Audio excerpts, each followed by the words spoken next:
یحییٰ نے بیان کیا، ان سے یحییٰ بن سعید نے بیان کیا، انہوں نے کہا میں نے سعید بن مسیب سے سنا، انہوں نے بیان کیا کہ میں نے سعد بن ابی وقاص رضی اللہ عنہ سے سنا۔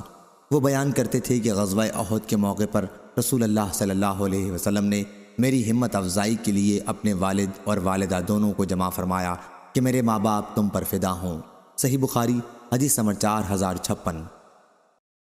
لیث بن سعد نے بیان کیا، ان سے یحییٰ بن کثیر نے بیان کیا، ان سے عبداللہ بن المسیب نے انہوں نے بیان کیا کہ سعد بن ابی وقاص رضی اللہ عنہ نے بیان کیا رسول کریم صلی اللہ علیہ وسلم نے غزوہ احد کے موقع پر میری ہمت بڑھانے کے لیے اپنے والد اور والدہ دونوں کو جمع فرمایا۔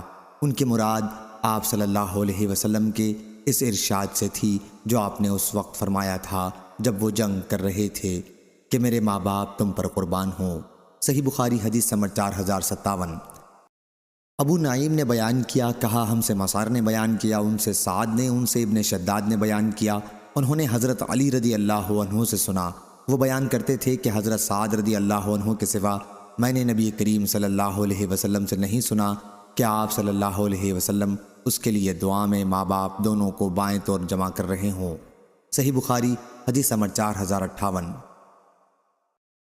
یسرا بن صفان نے بیان کیا، کہا ہم سے ابراہیم نے بیان کیا، ان سے ان کے والد نے، ان سے عبداللہ بن شداد نے اور ان سے حضرت علی رضی اللہ عنہ نے بیان کیا کہ سعد بن مالک کے سوا میں نے اور کسی کے لیے نبی کریم صلی اللہ علیہ وسلم کو اپنے والدین کا ایک ساتھ ذکر کرتے نہیں سنا۔ میں نے خود سنا کہ احد کے دن آپ فرما رہے تھے سعد خوب تیر برساؤ، میرے باپ اور ماں تم پر قربان ہوں۔ صحیح بخاری حدیث نمبر 4059۔